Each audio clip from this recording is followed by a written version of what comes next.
प्राप्ति प्रभावे कृत्स्ने कर्मणाः तस्मै संज्ञानरूपाय नमोस्तु परमात्मने।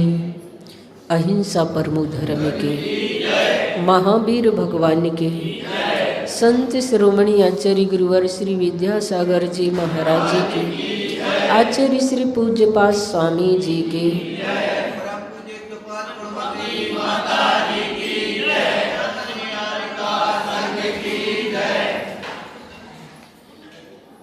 आज हम समझेंगे जिस साधक को स्वात्म संवित्ति हो जाती है उसके अंदर बाह्य पदार्थों के प्रति अरुचि पैदा हो जाती है। बाह्य पदार्थ फिर उसे रुचते नहीं है।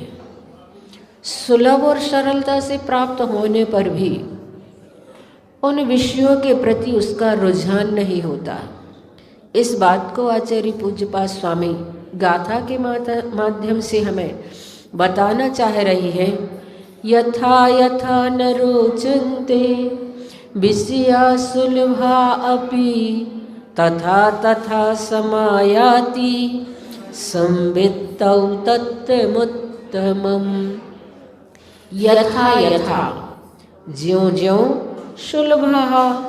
सुलभ विषया अपि विषय भी न रोचन्ते आत्मा को नहीं रुचते हैं तथा तथा त्यों त्यों संवित्तौ अनुभूति में उत्तमम तत्तम उत्तम तत्व शुद्धात्म तत्व आत्मस्वरूप समायाति प्रतिभास होने लगता है। बात ठीक है, अगर हम बाह्य पदार्थों से अपने मन को हटाएंगे तो कहीं ना कहीं तो हमारी चित्त की परिणति बनेगी। इसीलिए इस कारिका में कहा जा रहा है कि जब जीव मन के माध्यम से पंचेंद्रिय के विषयों की ओर अथवा बाहर की ओर यात्रा करता है तब आप भले ही कहीं कि उसकी उस समय आत्म तत्व के प्रति आदरपूर्ण दृष्टि होती हो, ऐसा बन ही नहीं सकता। अगर बाहर की ओर उसका मन है तो आत्म तत्व की ओर उसकी रुचि बनेगी ही नहीं। ध्यान रखना, जब बाह्य यात्रा होती है तब जीव निश्चित ही प्रमाद की भूमिका में होता है। और प्रमाद अनेक प्रकार के होते हैं, अनेक प्रकार के प्रमाद करे गए हैं।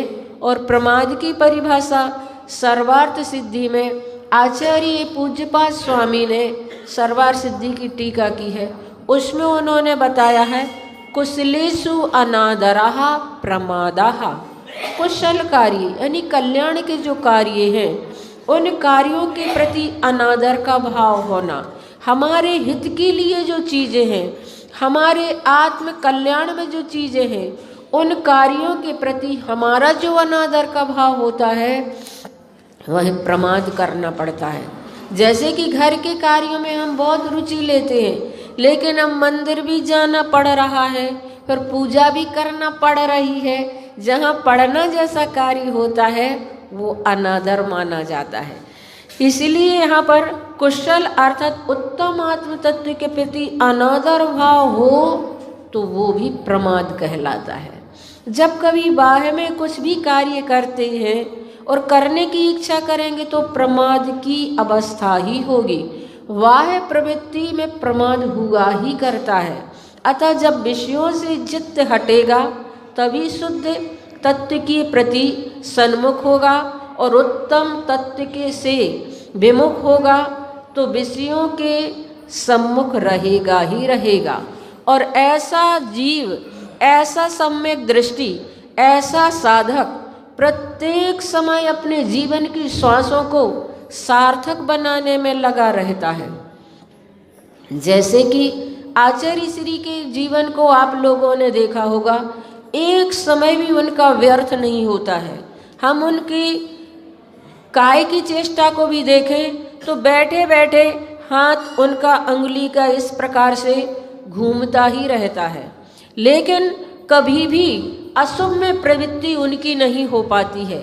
और वास्तव में ऐसे आचार्य श्री जिन्होंने अपने जीवन में कितने सारे लोगों का जीवन धन्य कर दिया, और उन्होंने कहा आचार्य श्री का कल अवतरण दिवस है, लेकिन संयोग की बात ये रही कि हम संकल्प दिवस, दीक्षा दिवस के रूप में उस अवतरण दिवस को भले ही मना लें, क्योंकि आचार्य श्री मना करते हैं कभी भी जन्म दिवस नहीं मनाना, क्योंकि जब भी जन्म होता है मिथ्यात्व के साथ होता है।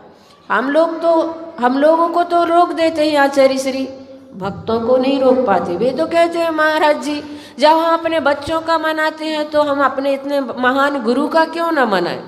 लेकिन हम लोगों को सौभाग्य ये मिला है कि कल 10 दीक्षाएं हुई थी मुनि श्री निर्णय सागर महाराज जी की, मुनि श्री अपूर्व सागर महाराज जी की, मुनि श्री प्रशांत सागर, निर्वेक सागर, अक्षय सागर, 10 मुनि महाराजों की दीक्षा हुई थी। उस दीक्षा दिवस के उपलक्ष्य में आचार्य श्री ने हम लोगों को बताया, जब तुम आए जगत में जगत हंसा तुम रोए, ऐसी करनी कर चलो जगत हंसी ना हो। जब भी शरद पूर्णिमा पड़ती है आचार्य श्री कभी विशेष ढंग से पूजन भी नहीं करने देते हैं। एक ऐसे जगह बैठ जाएंगे जहाँ कोई पहुँच भी नहीं पाएगा और दीवार तरफ मुख करके बैठ जाएंगे, पूजन भी लोग ढंग से नहीं कर पाएंगे। लेकिन सौभाग्य हमें ये प्राप्त हुआ है कि 10 मुनियों की दीक्षाएं हुई, और उस दीक्षा दिवस के साथ उसको भी, उन दीक्षा प्रदाता गुरु को भी हम बहुत अच्छे से उनके व्यक्तित्व और कृतित्व को जानने की कोशिश करते हैं। जैसा कि मैंने अभी आपको बताया कि जन्म तो रोग है, जन्म और मृत्यु जीवन के, दुनिया के महारोग है, और इनसे संसार का प्रत्येक प्राणी पीड़ित है, परेशान है। इसलिए आचार्य श्री कहते हैं अपने जन्म दिवस पर बहुत अधिक हर्षित मत होना, बहुत अधिक प्रफुल्लित मत होना, बल्कि सोचना कि ये जन्म दिवस एक चेतावनी दिवस के रूप में है। हमें वह जन्म दिवस चेतावनी दे रहा है कि करना है जो कुछ जवानी में कर लो, बुढ़ापे में सिर धर के रोना पड़ेगा। तो जन्म दिवस जो लोग मनाते हैं उनके लिए समझना चाहिए कि हमारी जिंदगी के कितने वसंत हाथ की मुट्ठी से फिसल चुके हैं। अब जो कुछ भी जीवन शेष रहा है उसे धर्म ध्यान के जरिए विशेष बना लें, वरना जीवन के अंत में पछताना पड़ेगा। जन्म दिवस एक अल्टीमेटम दे करके जाता है, चेतावनी दे करके जाता है। इस चेतावनी को समझो, याद रखो, जन्म के साथ ही मृत्यु का सिलसिला शुरू हो जाता है। प्रत्येक समय हम थोड़ा थोड़ा मर रहे हैं।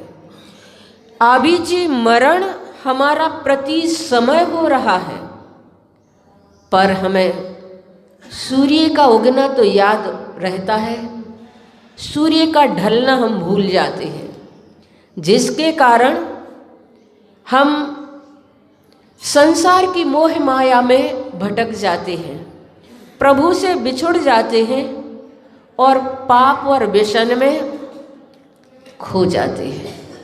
अगर सूर्य उग गया है तो मान करके चलो ढलने में ज़्यादा देर नहीं लगेगी।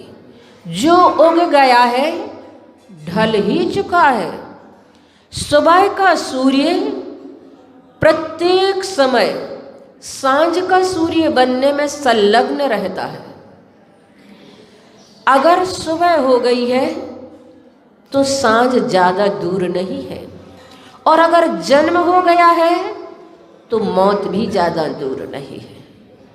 इसलिए बंधु, अपने जन्म दिवस पर विचार किया करो कि मृत्यु ने एक कदम और हमारी तरफ बढ़ा लिया है। लोग बाग अपना और अपने बच्चे का जन्म दिवस मनाते हैं। कैसे मनाते हैं मालूम है आपको? मोमबत्ती बुझाकर और केक काटकर,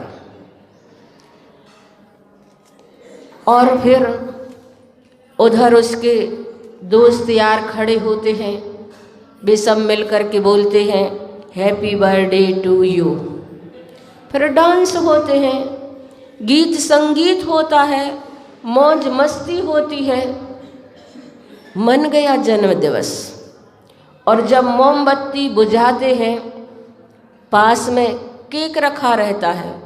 मोमबत्ती बुझाने के लिए जब आप फूंक मारते हैं तो थूक के कण केक पर भी गिरते चले जाते हैं, और ऐसे थुके और फुके केक को आप बड़े नाच नाच करके खाते हैं। आप जैसे नादान आदमी नहीं देखे। ये पाश्चात्य संस्कृति की अंधी नकल है। भारतीय संस्कृति में तो जन्म दिवस पर दीप जलाकर और जलते हुए दीपों से प्रभु की आरती उतारकर मनाया जाता है। जन्म दिवस जैसे शुभ दिन पर दीप बुझाना क्या अच्छी बात है? मोमबत्ती बुझाना क्या अच्छी बात है? ये तो अंधकार से, ये तो प्रकाश से अंधकार की ओर जाना हो गया। जबकि भारतीय संस्कृति में और भारतीय परंपरा में कहा गया है तमसो मा ज्योतिर्मय। हे प्रभु, मुझे अंधकार से प्रकाश की ओर ले चलो।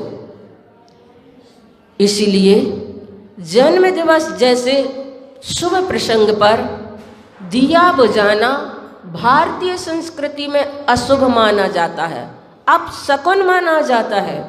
भारतीय संस्कृति दिया जलाने की संस्कृति होती है, दिया बुझाने की नहीं, केक को फूंकने और थूकने की संस्कृति नहीं होती है।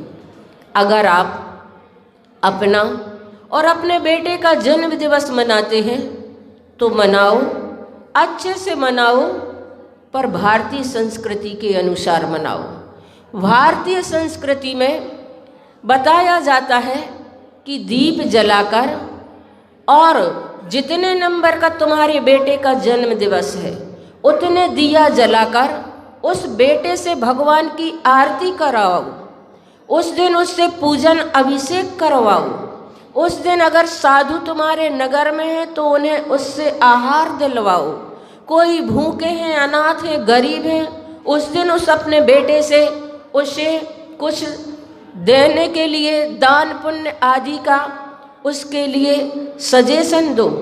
आप उसके लिए बड़े बुजुर्गों के चरणों में धोख दिलवाओ, भगवान के चरणों में श्रीफल चढ़वाओ, कोई विशेष अनुष्ठान कराओ, कोई तीर्थ यात्रा कराओ।